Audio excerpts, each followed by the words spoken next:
Selamat datang di channel kami, jangan lupa like dan subscribe channel di bawah ini.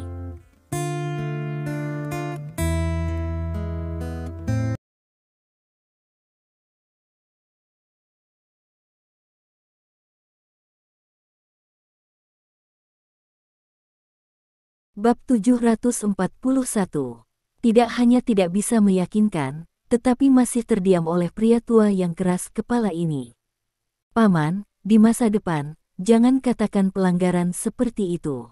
Li Dong tersenyum dan berkata, dalam hatiku, aku memperlakukan kepala besar itu sebagai saudaraku sendiri. Kita semua adalah keluarga. Itu tidak akan berhasil, itu tidak akan berhasil. Mendengar kata-kata Li Dong, orang tua itu melambaikan tangannya lagi dan lagi. Bagaimana kepala besar bisa menjadi saudara bagi dermawannya? Dia tidak memiliki berkah seperti itu. Di hati lelaki tua itu, kepala besar itu seperti dia, seorang paria. Dan Li Dong, dermawan yang menyelamatkan keluarga mereka, secara tidak sadar merasa bahwa dia dan kepala besar harus lebih rendah dari Li Dong. Kepala adalah untuk membalas budi, dan sudah merupakan berkah bagi kepala untuk menjadi pengemudi bagi Presiden Lin. Bagaimana Anda bisa bersaudara dengan Tuan Li? Ketika Li Dong mendengar ini, hatinya menjadi lebih serius. Aku bersedia melakukannya, lakukan saja, Paman, jangan banyak bicara. Li Dong bersikeras. Ketika dia menjadi keras, orang tua itu menjadi lunak. Oke. Dermawan berkata begitu, biarlah, jika ada sesuatu yang perlu dilakukan secara besar-besaran, dermawan hanya berbicara. Li Dong menghela nafas lagi, benar-benar tak berdaya. Bahkan jika Datu telah menjadi master setengah langkah sekarang, bahkan jika Datu mengizinkan orang tua untuk menjalani kehidupan makanan dan pakaian tanpa khawatir. Namun, kompleks inferioritas pada tulang orang tua tidak dapat dengan mudah diubah. Hal semacam ini tidak bisa dipaksakan, dan hanya bisa diubah secara perlahan di masa depan. Paman, ada sesuatu yang ingin kukatakan padamu. Jangan terlalu bersemangat. Li Dong menarik napas dalam-dalam dan berkata dengan serius. Ada apa? Pria tua itu menggaruk kepalanya. Kepala besar dia terluka, tapi sekarang baik-baik saja. Dia sedang memulihkan diri di rumah sakit sekarang.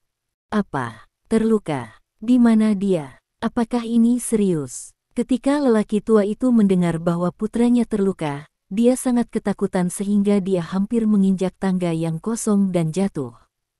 Tangan Li Dong cepat, dan dia tiba-tiba memegangnya. Paman, jangan khawatir, aku sudah mengatakan itu, dia tidak dalam masalah serius sekarang, dan kepalanya yang besar terluka karena aku pasti akan menyembuhkannya. Li Dong menghibur. Karena kamu terluka. Orang tua itu merasa lega ketika mendengar Li Dong mengatakan ini. Bagus, anak itu masih agak berhati-hati. Hei, kepala besar keluarga kita jujur, dia pasti tidak akan melakukan hal-hal yang tidak tahu berterima kasih. Setiap kali dia pulang, saya akan membicarakannya. Saya harus membalas budi baik saya. Ketika saya punya waktu, saya harus lebih sering pergi ke rumah dermawan. Saya harus buru-buru melakukan apa saja untuk memotong kayu, mengambil air, mencuci piring dan menyapu lantai. Mendengar ini, Li Dong tersenyum sedikit. Meskipun Datu adalah pengemudinya, dia juga seorang master setengah langkah. Jika dia memotong kayu, mengambil air, mencuci piring, dan menyapu lantai, itu akan membuang-buang bakat. Bab 742. Ketika lelaki tua itu melihat kepala besar yang terbungkus seperti mumi, air mata tiba-tiba keluar.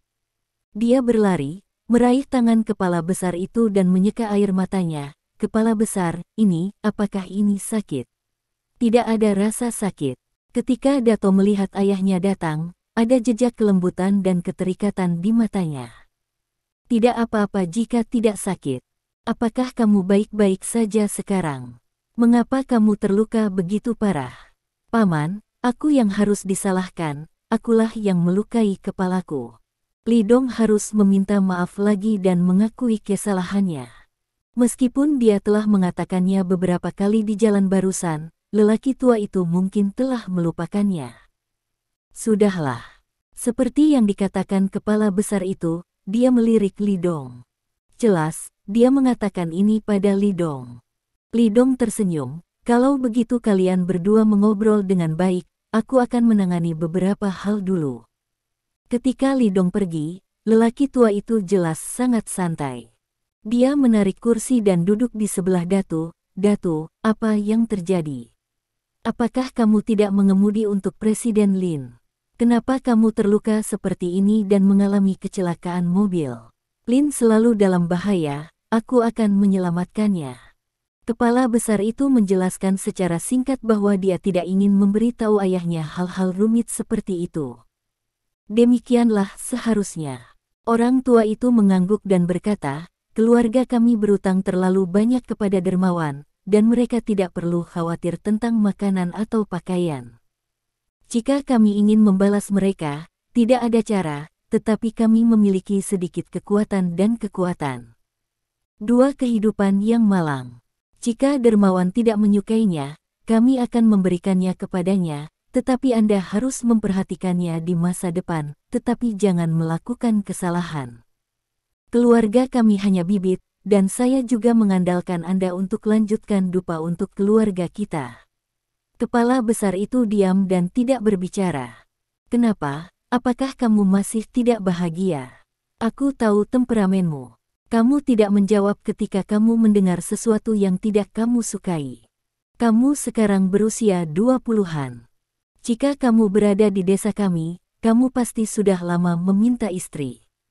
Orang tua itu mulai mengomel. Saya telah menyimpan semua uang yang biasanya Anda berikan kepada saya. Setelah beberapa tahun, kami akan kembali dan meminta Anda untuk menantu perempuan. Kami tidak bisa mendapatkan menantu perempuan tingkat tinggi di kota ini. 10.000. Kepala masih diam. Orang tua itu sepertinya mengingat hal penting. Dia tiba-tiba menjadi gugup, menatap kepala besar itu, dan merendahkan suaranya. Kepala besar, beritahu ayahmu dengan jujur, pekerjaanmu tidak hangus, kan? Wajah kepala besar itu tiba-tiba memerah.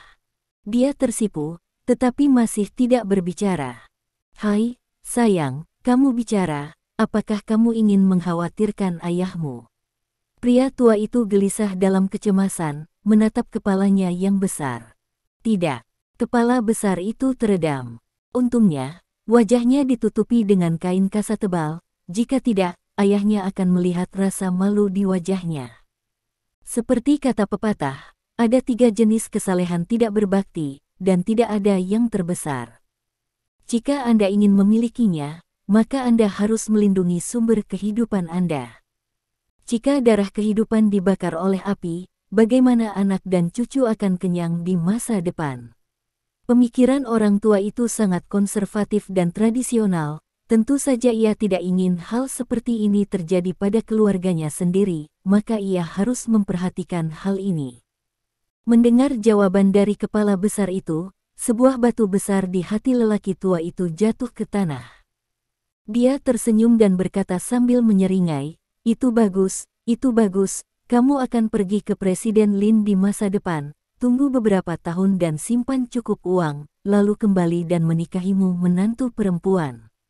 Saya pikir Cui Hua di desa Ho cukup bagus, dan saya tidak tahu apakah saya sudah menikah. Jika saya belum menikah, saya akan membiarkan nenek kedua Anda pergi dan berbicara. Tidak, kata kepala besar itu dengan bodoh. Mengapa tidak? Mengapa tidak? Anda kembali ke desa untuk melihat, siapa yang seperti Anda, yang belum meminta istri di usia 20-an. Lihatlah dermawan. Dia juga beberapa tahun lebih tua dari Anda. Setiap orang memilikinya. Seorang istri. Hal semacam ini tidak bisa diserahkan kepada Anda. Di depan kepala besar, lelaki tua itu masih sangat agung, dan ketika dia berbicara, dia memiliki rasa kesewenang-wenangan. Aku tidak suka Cui Hua. Kepala besar itu menggertakkan giginya. Apa? Kamu tidak suka Cui Hua? Lalu siapa yang kamu suka? Mata lelaki tua itu tiba-tiba melebar. Kepala besar, beritahu ayahmu dengan jujur, apakah kamu punya pasangan? Bab 743. Tidak. Kepala besar itu teredam.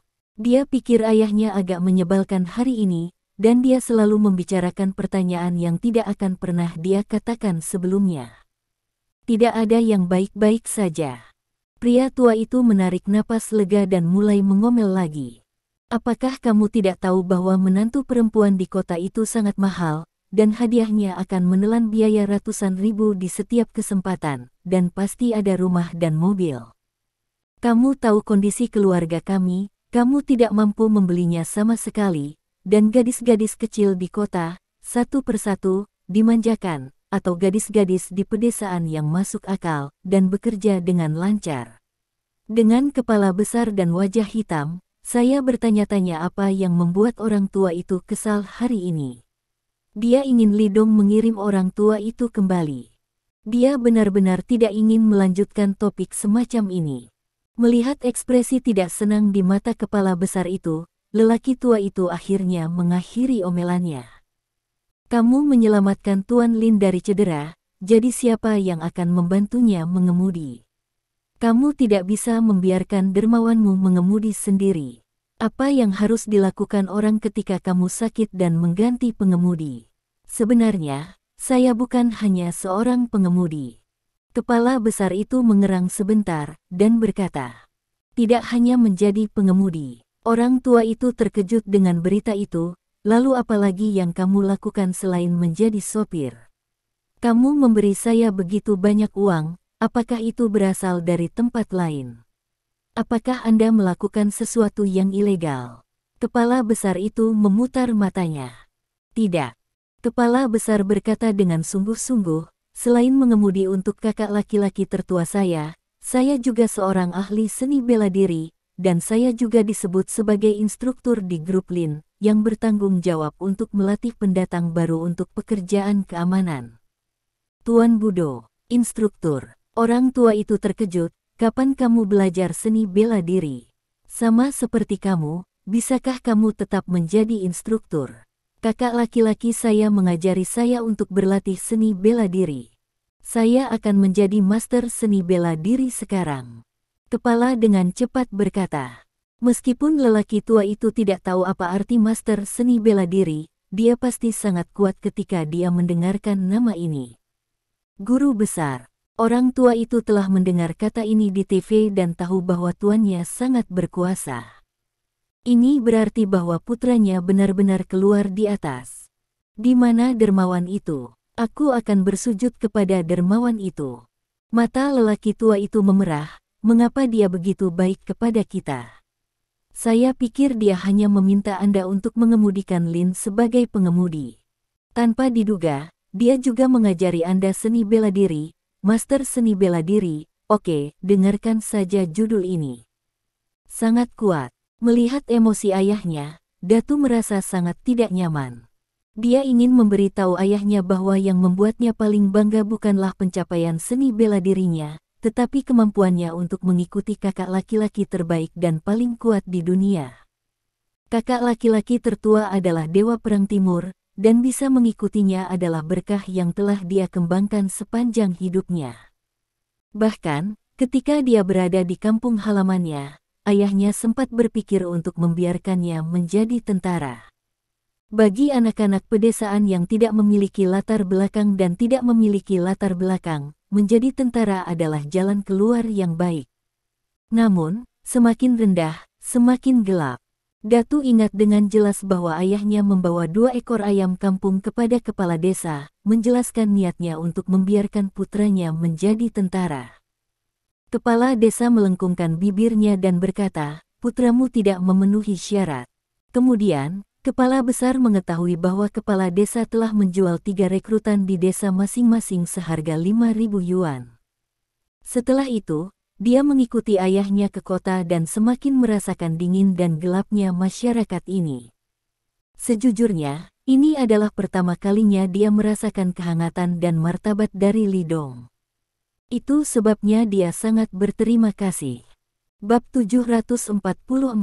Karena Lidong tidak hanya mengubah hidupnya, keberuntungannya, tetapi juga dunia spiritualnya. Tanpa Li Dong, dia tidak akan pernah memiliki akses ke seni bela diri dalam hidupnya, apalagi melangkah ke master seni bela diri. Mungkin sampai mati, dia akan hidup di dasar masyarakat seumur hidupnya, sama seperti ayahnya. Sekarang berbeda. Sekarang dia telah mencapai master setengah langkah, dan tidak butuh waktu lama untuk menjadi master seni bela diri sejati. Tapi ini bukan tujuan utamanya. Dia ingin menjadi lebih kuat dan mencoba mengejar kakaknya. Di masa depan, dia berharap suatu hari kakaknya bisa membawanya ke dunia. Betapa idealnya mengikuti Dewa Perang Timur untuk melawan dunia. Kepala besar, kamu harus ingat bahwa kamu harus membayar dermawanmu dengan baik. Jika kamu tidak memilikinya, rumput di kuburan ayahmu akan setinggi 1 meter sekarang, dan kamu tidak akan memiliki kehidupan saat ini, dan kamu tidak akan bisa menjadi master seni bela diri. Pria tua itu menatap kepala besar itu dengan wajah serius, dan berkata dengan sungguh-sungguh. Aku tahu bagaimana melakukannya. Kepala besar itu berkata dengan sungguh-sungguh. Aku sudah melakukan ini. Datu menambahkan sebuah kata di dalam hatinya. Setelah setengah jam, Li Dong masuk dan menatap lelaki tua itu. Paman, jarang kamu datang ke sini. Tetaplah di sini untuk sementara waktu. Aku sudah mengaturnya. Aku akan mengatur kamar untukmu di sebelah kepala besar. Orang tua itu melangkah maju 2 langkah, tiba-tiba memukul dan berlutut di depan Li Dong. Li Dong terkejut. Paman, apa yang kamu lakukan? Li Dong dengan cepat membantunya berdiri. Penolong, saya baru tahu sekarang, Anda tidak hanya menemukan pekerjaan untuk kepala besar, Anda juga mengajarinya seni bela diri, sehingga dia memiliki kesempatan untuk menjadi master seni bela diri itu. Saya tidak tahu bagaimana harus berterima kasih, jadi biarkan aku memberimu ketukan. Beberapa poni. Baru kemudian Li Dong mengerti apa yang terjadi. Dia tampak tak berdaya, menghela nafas, dan dengan paksa membantu lelaki tua itu dari tanah. Paman, aku baru saja mengatakan bahwa Datu dan aku adalah saudara, dan kamu adalah orang tuaku. Kamu berlutut padaku. Bukankah ini membuatku kehilangan nyawaku? Aku tidak bermaksud begitu, ini, lelaki tua itu menjelaskan dengan cepat. Li Dong tersenyum, dia melirik kepala besar itu dan berkata sambil tersenyum. Paman, kepala keluarga besar adalah keluargaku, dan ayahnya adalah ayahku. Selama aku makan, aku tidak akan pernah membuatmu lapar. Alasan mengapa saya mengajar seni bela diri kepala besar adalah karena dia memiliki bakat di bidang ini dan saya tidak ingin dia dikubur. Mendengar kata-kata Li Dong, tenggorokan kepala besar bergerak, tapi dia tidak berbicara. Pria tua itu menyeka air matanya di sebelahnya, berulang kali mengatakan bahwa dia tidak tahu bagaimana harus berterima kasih kepada Li Dong. Li Dong menghiburnya beberapa patah kata. Oke, Paman. Kamu bisa tinggal di sini untuk sementara waktu, dan berbicara dengan pria besar itu, aku akan pergi bekerja dulu. Li Dong meninggalkan bangsal Datu dan kembali ke bangsal Lin Yurou. Lin Yurou sedang melakukan panggilan video dengan Xiao Bai. Kemunculan Lin Yurou tadi malam membuat Xiao Bai ketakutan. Hari ini Xiao Bai pergi tidur bersama dan terus memutar nomor Lin Yurou. Ponsel dan WeChat terus-menerus dibom. Lin Yurou dan Li Dong tidak membawa ponsel mereka ketika mereka pergi untuk sarapan. Setelah sarapan, mereka pergi mengunjungi Datu dan King Sister, dan kemudian menyalakan ponsel lagi ketika mereka kembali ke bangsal. Begitu mesin dihidupkan, Xiao Bai terus bertanya pada Lin Yurou apa yang terjadi tadi malam. Lin Yurou secara singkat menjelaskan beberapa kata, menghilangkan kekhawatiran Xiao Bai, dan kemudian keduanya mengobrol. Telah berbicara sampai sekarang. Li Dong masuk, judok ke Lin Yu. Oke, berhenti bicara, aku akan membawamu ke suatu tempat. Bab 745. Kemana harus pergi? Lin Yurou berhenti, mengangkat kepalanya, dan bertanya dengan ekspresi bingung. Saudara Dong. Xiao Bai menyapa Li Dong dengan cepat. Tadi malam dia berpikir bahwa Li Dong melakukan sesuatu untuk meminta maaf kepada Lin Yurou, dan dia berjuang sepanjang malam. Karena dia pikir citranya sebagai dewa laki-laki telah runtuh. Akibatnya, setelah Lin Yurou baru saja menjelaskan, dia tahu bahwa itu adalah dewa laki-laki yang dijebak dengan jahat oleh orang lain. Dalam hati Xiao Bai, dia semakin mengagumi Li Dong. Dapat menahan godaan wanita lain, dan memperlakukan istrinya dengan baik, kemana pria seperti itu bisa pergi. Xiao Bai telah memutuskan dalam hatinya bahwa dia akan mencari suaminya sesuai dengan standar Li Dong di masa depan. Li Dong menyapa Xiao Bai, dan judo Lin Yu. Apakah kamu tidak ingin tahu siapa yang berada di balik pengeboman Villa Dongguan? Orang-orang telah ditangkap sekarang. Mendengar kata-kata Li Dong, Lin Yurou melompat dari tempat tidur. Benarkah? Penghasut di balik layar menangkapnya. Lin Yurou bertanya dengan cepat. Dia sangat prihatin dengan ledakan di Dongguan Villa. Karena kejadian itu, Sister King diracuni, Li Xingxin terluka, dan kepalanya yang besar terluka parah, dan dia sendiri juga terluka ringan. Selain itu, ada beberapa orang yang tidak bersalah yang telah terlibat dan meninggal dengan kejam. Lin Yurou benar-benar ingin tahu siapa yang berada di balik layar. Dia ingin mengeluarkan pembunuhnya, membawanya ke pengadilan, dan mencari keadilan bagi mereka yang meninggal. Sekarang Li Dong mengatakan bahwa dia telah menemukan yang terakhir. Dia tentu saja bersemangat. Sungguh, itu di kantor polisi sekarang. Apakah kamu akan ikut denganku? Pergi sekarang. Lin Yurou mengangguk berulang kali dan berkata kepada Xiao Bai, "Oke, Xiao Bai, aku tidak akan memberitahumu terlalu banyak. Mari kita bicara nanti ketika aku kembali," dan tutup telepon. Setelah menutup panggilan video, Lin Yurou mengganti pakaiannya dan pergi bersama Li Dong. Setelah 2 hari pemulihan, cedera pelatih pulih dengan baik dan tidak mempengaruhi aktivitasnya sehari-hari, jadi ia menjabat sebagai pengemudi. Tak lama, mobil datang ke kantor polisi provinsi dan berhenti. Li Dong berjalan masuk bersama Lin Yurou, sementara pelatih hewan menunggu di luar. Mengenai keselamatan Lin Yurou, pelatih tidak perlu mengkhawatirkannya. Belum lagi ini adalah Biro Keamanan Umum Provinsi Tianxing. Hanya dengan Li Dong di dunia, Lin Yurou dapat terluka di depan Li Dong, sangat sedikit, atau bahkan tidak ada sama sekali. 2. Ada apa? Ketika seorang petugas polisi melihat Li Dong dan Lin Yurou, dia berjalan mendekat dan bertanya. "Biarkan kepalamu keluar dan menemuiku." Li Dong berkata dengan ringan. Seperti yang dikatakan Mu Bai, Cui Fang ditahan di kantor polisi kota provinsi Tianxing, dan ditahan menurut tahanan berpangkat tertinggi. Hanya Li Mingzu yang bisa membawa mereka untuk melihat Cui Fang. Kepala kita. Petugas polisi memandang Li Dong dari atas ke bawah, mengerutkan kening dan bertanya. "Kau bilang biarkan kepala kami keluar untuk menemuimu." Li Dong mengerutkan kening, "Apakah kamu tidak mendengar dengan jelas?" "Maaf, kepala kami sangat sibuk. Jika Anda ingin melihatnya, Anda harus menunggu sampai dia pulang kerja," kata petugas polisi dengan ringan. Tentu saja dia tidak akan melaporkannya. Itu sangat sederhana, karena ini adalah Biro Keamanan Umum Provinsi, dan ada banyak orang yang ingin melihat Li Mingzu pada hari kerja. Apalagi ada berbagai macam orang, yang 3 guru, dan petugas polisi ini tidak mau membuat masalah. Li Dong mengerutkan kening lebih jauh. Dia tidak punya banyak waktu untuk dihabiskan di sini, menunggu Li Mingzu pulang kerja. Masih ada beberapa jam. Bisakah Anda pergi dan memberitahu saya sepatah kata pun? Tidak. Petugas polisi itu mencibir pada Li Dong dan berkata sambil mencibir. Apa yang baru saja saya katakan sangat jelas. Jika Anda ingin melihat kepala kami, Anda hanya bisa menunggu dia pulang kerja. Mata Li Dong menjadi dingin.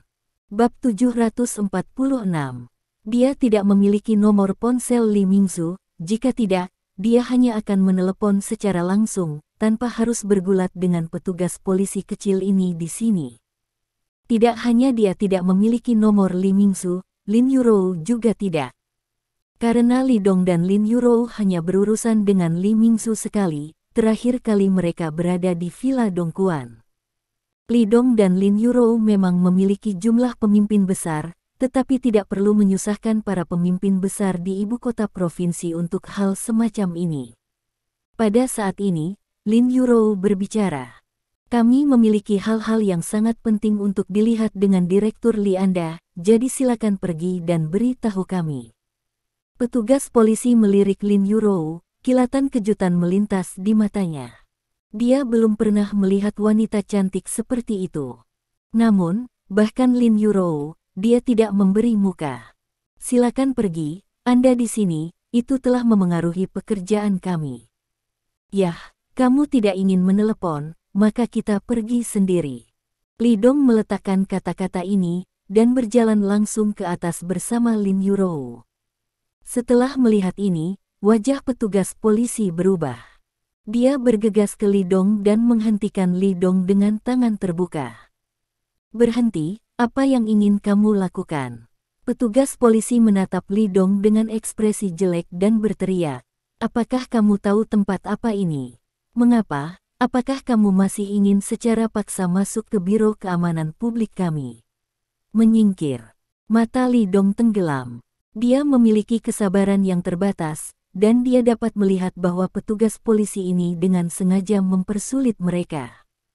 Meskipun dia tidak tahu mengapa orang ini melakukan ini.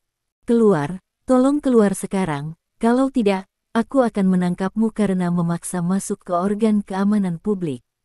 Petugas polisi menunjuk Li Dong dan berteriak tajam. Ketika petugas polisi lainnya mendengar gerakan itu, mereka bergegas, dan mengepung Li Dong dan Lin Yurou, menatap mereka dengan mata yang tidak ramah. Melihat postur ini, wajah Lin Yurou sedikit berubah, mata petugas polisi ini sangat tajam, dan dia sedikit ketakutan. Li Dong berdiri di depan Lin Yurou, tanpa ekspresi. Dengan paksa bergegas ke Badan Keamanan Publik. Topi besar, mengapa kantor polisi Anda adalah kediaman pribadi, dan orang-orang tidak diizinkan masuk? Berhenti bicara omong kosong, kalian berdua, keluar sekarang. Petugas polisi berteriak marah, kapan tempat ini? Apakah ini pasar sayur? Masuk saja jika Anda mau.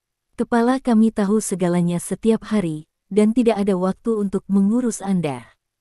Dengan itu, dia berkata kepada seorang rekan di sebelahnya. Anda pergi untuk memeriksa apakah kedua orang ini memiliki catatan kriminal, dan jika demikian, segera tangkap mereka. Ketika kata-kata itu jatuh, petugas polisi lainnya menatap mata Li Dong terlebih dahulu, dengan sedikit kewaspadaan. Karena kata-kata petugas polisi itu tiba-tiba membuat mereka secara tidak sadar berpikir bahwa pemuda ini mungkin benar-benar memiliki catatan kriminal. Li Dong marah. Seorang polisi kecil begitu arogan. Jika kamu memakai kulit ini, maka kamu harus melayani rakyat. Beginikah caramu menjadi pelayan rakyat? Mata Li Dong dingin, siapa yang memberimu keberanian, siapa yang memberimu hak? Petugas polisi terkejut ketika dia bertemu dengan tatapan Li Dong. Karena tatapan Li Dong membuatnya merasa kedinginan, tatapannya menakutkan. Tapi dia berubah pikiran, kenapa aku harus takut pada seorang pemuda? Ini Biro Keamanan Publik, ini situsnya. Dia akan berbicara, ketika sebuah suara agung datang. Berisik, apa yang kamu lakukan? Semua orang mengikuti suara itu dan melihat sosok tinggi berjalan di lantai 2. Halo ketua. Ketika petugas polisi melihat pria ini, wajah mereka segera menjadi sangat hormat, dan mereka menundukkan kepala dan berteriak dengan hormat. Orang ini secara mengejutkan adalah Li Mingzu. Li Mingzu sedang berurusan dengan beberapa hal di kantor sekarang, tetapi ketika dia mendengar suara di luar, dia kesal dan tidak bisa menahan diri untuk keluar. Apa yang kamu lakukan? Apa yang kamu perdebatkan? Dengan cara apa? Li Mingzu memelototi petugas polisi dan berteriak. Kepala, begitulah. Kedua anak muda ini ingin bertemu denganmu. Aku bilang kamu tidak bebas. Biarkan mereka menunggu sampai kamu pulang kerja. Tapi orang ini ingin memaksa masuk ke kantor polisi kita. Petugas polisi yang mencegat Li Dong dan Lin Yurou segera menunjuk Li Dong dan Lin Yurou dan berkata dengan keras. Bab 747. Li Mingsu mengerutkan kening ketika dia mendengar kata-kata petugas polisi. Siapa yang begitu berani? Apakah Anda tidak tahu bahwa ini adalah Biro Keamanan Umum Kota Provinsi Tianxing?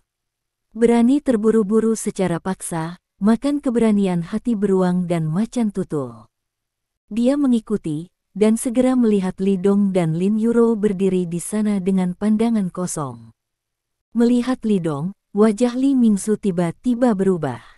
Dia terkejut di dalam hatinya dan buru-buru berjalan ke Li Dong dan berkata dengan hormat, "Tuan Li, apakah Anda di sini?" Li Dong melirik Li Mingsu, dan berkata ringan, "Ya." Petugas polisi yang mempermalukan Li Dong barusan melihat adegan ini dan langsung kaget. Petugas polisi lainnya juga menatap dengan mata terbelalak dan tampak luar biasa. Apa yang mereka lihat? Direktur mereka sangat menghormati pemuda ini. Bagaimana ini bisa? Petugas polisi hanya merasa bahwa pandangan dunia telah runtuh dan bergumam.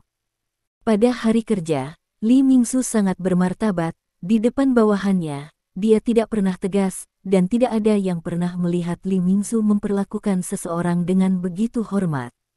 Bahkan jika itu adalah pemimpin utama ibu kota provinsi, Li Mingsu tidak bisa begitu hormat. Pada saat ini, petugas polisi akhirnya menyadari bahwa pemuda yang dia malu barusan memiliki latar belakang yang mengejutkan. Dia menendang pelat besi. "Tuan Li, apakah Anda di sini kali ini untuk Cui Fang itu?" Li Mingsu bertanya.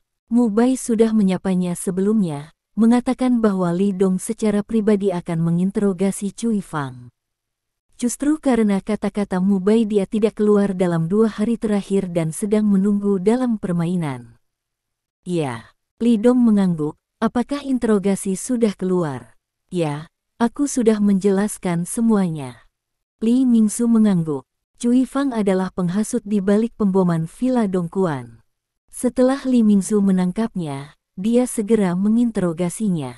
Tentu saja, Cui Fang menolak untuk mengatakan apapun selama periode ini, tetapi setelah Li Mingsu menggunakan sedikit trik dengan tepat, Cui Fang menjelaskannya. Setelah itu, menunggu Cui Fang akan menjadi persidangan hukum. Bagus, bawa kami ke sana sekarang, aku punya sesuatu untuk ditanyakan padanya. Li Dong berkata dengan tenang. Ya, Tuan Li, silakan ikut dengan saya. Li Mingsu dengan hormat harus memimpin. Tunggu sebentar. Li Dong berbicara tiba-tiba. Li Mingsu berhenti dan menatap Li Dong dengan curiga.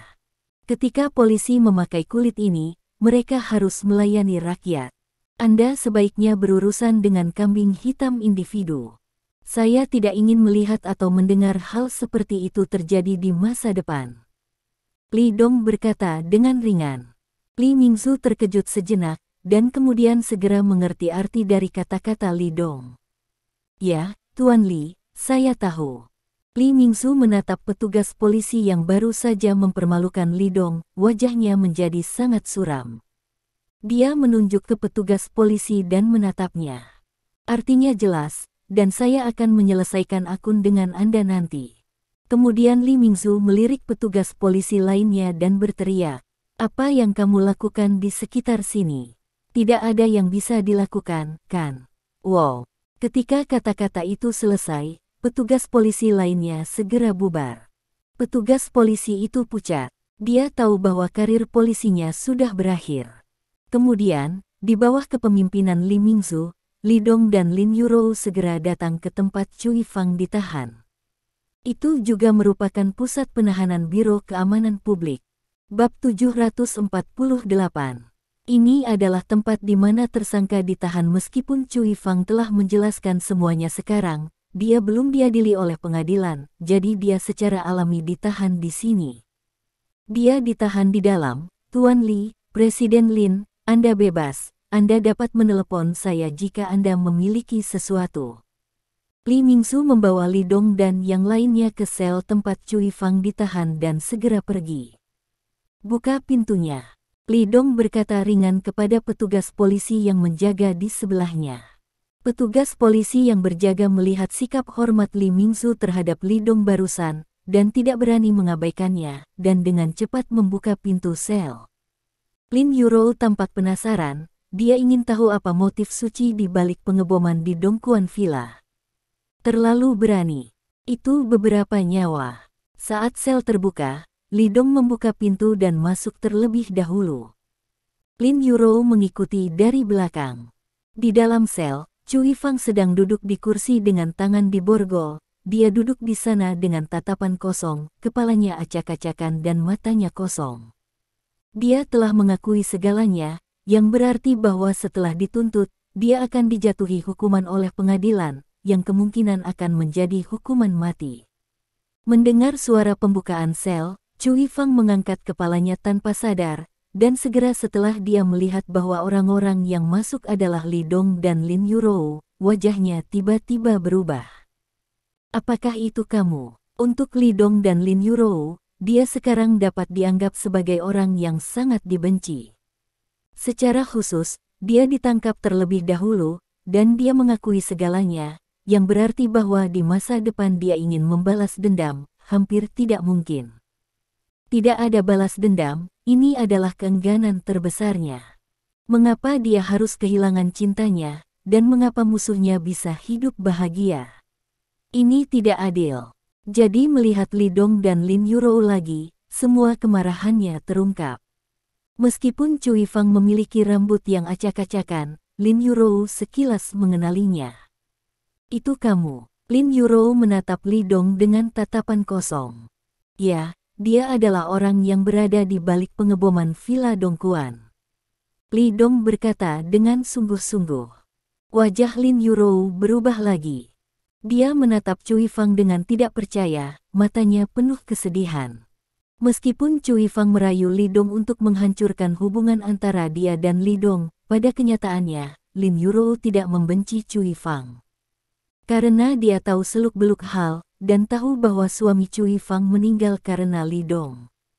Lin Yuro bertanya pada dirinya sendiri, jika dia berubah menjadi Cui Fang, dia mungkin akan melakukan hal-hal ekstrim seperti itu. Namun, sifat pemboman Villa Dongguan benar-benar berbeda. Beberapa orang yang tidak bersalah meninggal karena ini.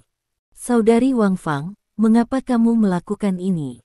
Lin Yuro masih biasa memanggil saudara perempuan Cui Fang, Wang Fang. Pah, Cui Fang menatap Lin Yuro dengan ganas dan meludahkannya. Jangan munafik di sini, Lin Yuro. Tahukah kamu bahwa yang paling aku benci adalah berpura-pura baik dan munafik? Sangat disayangkan bahwa api yang meledak di Dongguan Villa terakhir kali gagal membakarmu sampai mati. Apakah kamu tahu bahwa aku ingin membunuhmu dalam mimpiku? Selama kamu mati, dia akan mencoba kehilangan cintanya. Tuhan tidak memiliki penglihatan. Lin Yuro ketakutan dengan penampilannya yang gila, dan mau tidak mau harus mundur 2 langkah. Aku selalu menganggapmu sebagai teman baik, kamu. Pah, Cui Fang meludahi Lin Yuro lagi. Siapa yang mau berteman denganmu? Suamiku dibunuh oleh suamimu. Kami adalah musuh. Kami adalah musuh yang tidak pernah mati. Saya ingin memakan dagingmu dan meminum darahmu. Aku menyesalinya sekarang. Aku seharusnya tidak berurusan denganmu sepagi ini. Aku harus pergi ke Laut Cina Timur dan membunuh semua anggota keluargamu. Kamu akan menyesalinya seumur hidup. Mendengar ini, wajah Lin Yuro berubah lagi. Menjadi pucat. Kata-kata Cui Fang membuatnya takut lagi. Lin Yuro tidak bisa tidak berpikir dalam hatinya bahwa jika orang tuanya terbunuh karena ini, maka dia akan hidup dalam kesakitan selama sisa hidupnya. Dia tidak menyangka bahwa wanita ini akan sangat gila. Untuk membalas dendam, kehidupan orang tak bersalah lainnya seperti rumput di matanya. Terkunci. Li Dong tanpa ekspresi, hanya menamparnya. Cui Fang memerah dan bengkak. Bab 749. Kali ini, hitung aku mundur.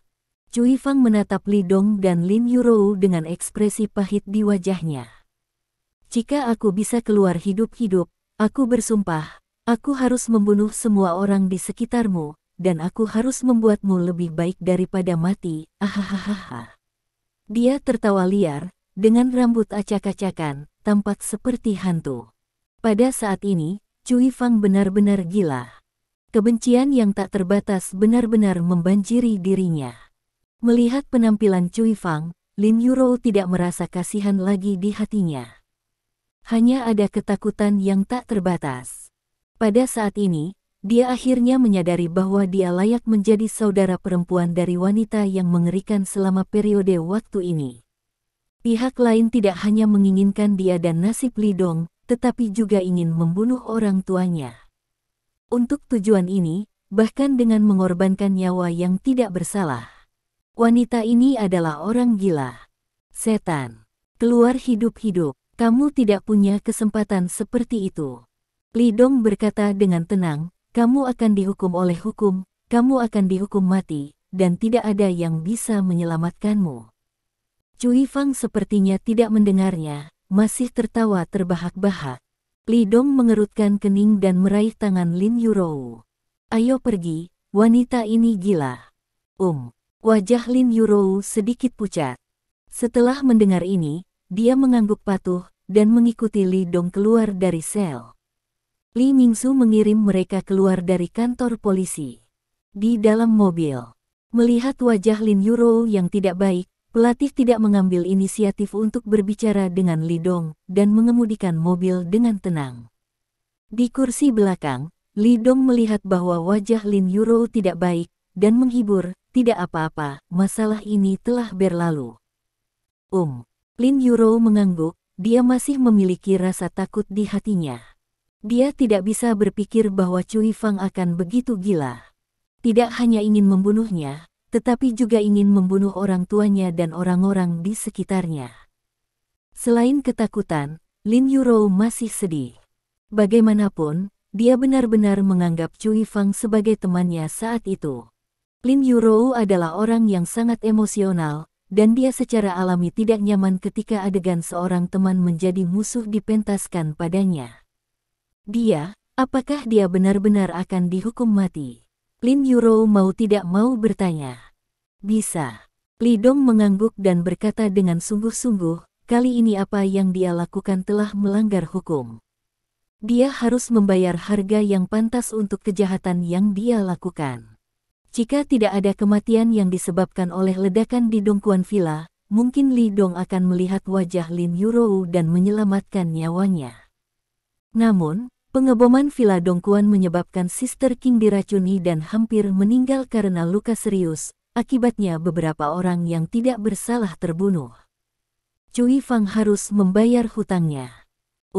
Lin Yurou mengangguk diam-diam dan berhenti berbicara.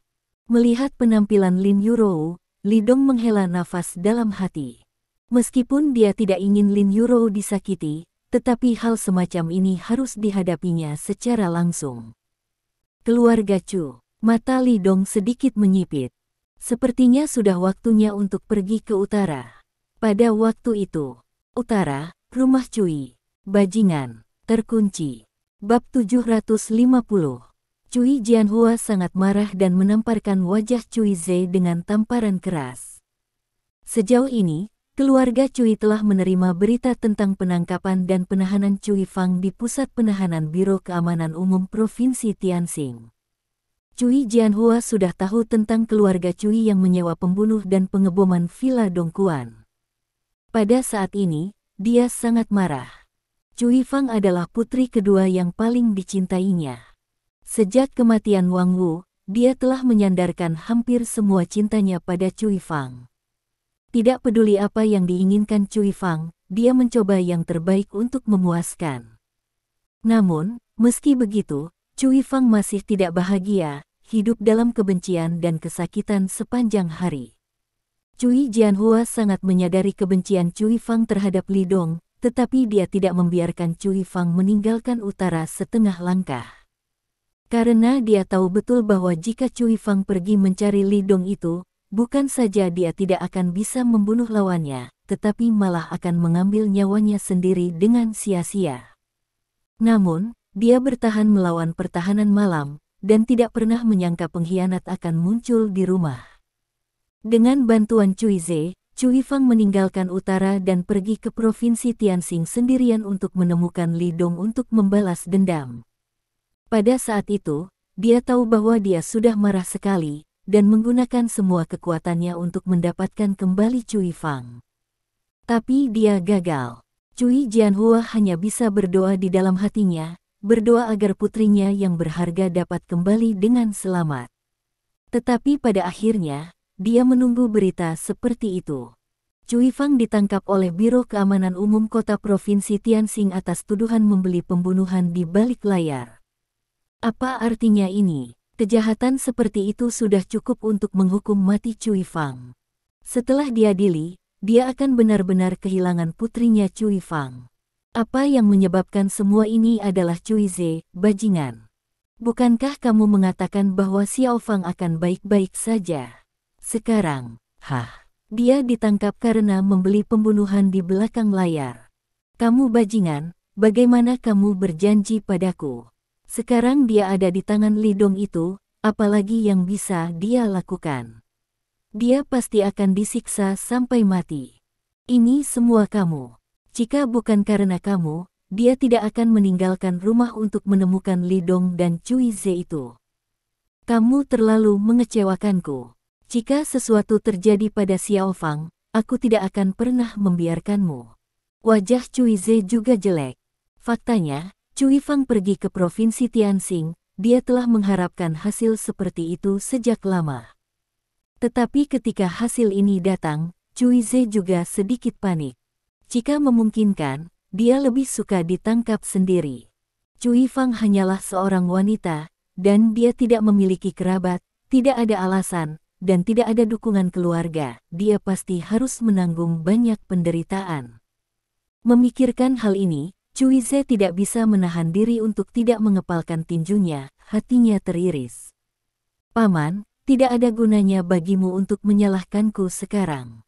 Yang harus kita lakukan sekarang adalah bagaimana menyelamatkan Xiao Fang. Cui Ze berkata dengan sungguh-sungguh. Tentu saja dia tidak ingin hanya menunggu Cui Fang dihukum, begitu pengadilan memutuskan, semuanya sudah terlambat. Dengan kemampuan keluarga Cui, masih ada kesempatan untuk menyelamatkan Cui Fang. Kata-kata Cui Ze segera menerima persetujuan Cui Jianhua. Tentu saja dia tidak akan melihat putrinya dihukum dan akhirnya dikirim ke tempat eksekusi. Apa yang harus kita lakukan? Cui Jianhua bertanya. Temukan seseorang dan gunakan kontak Anda.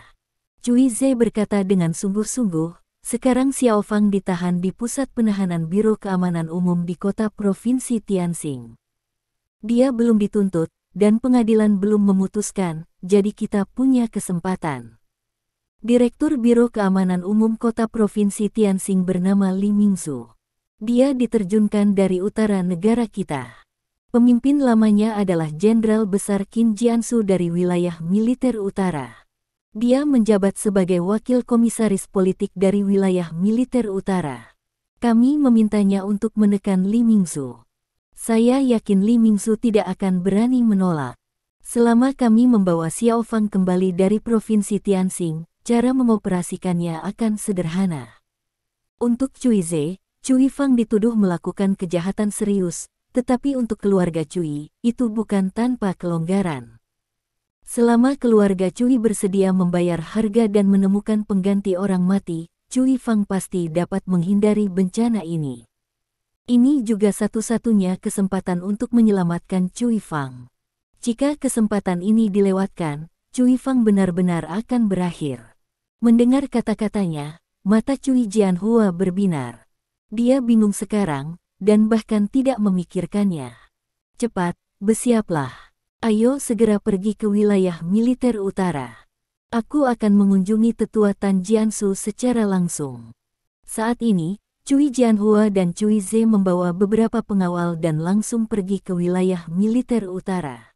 Terima kasih. Sampai jumpa di bab selanjutnya.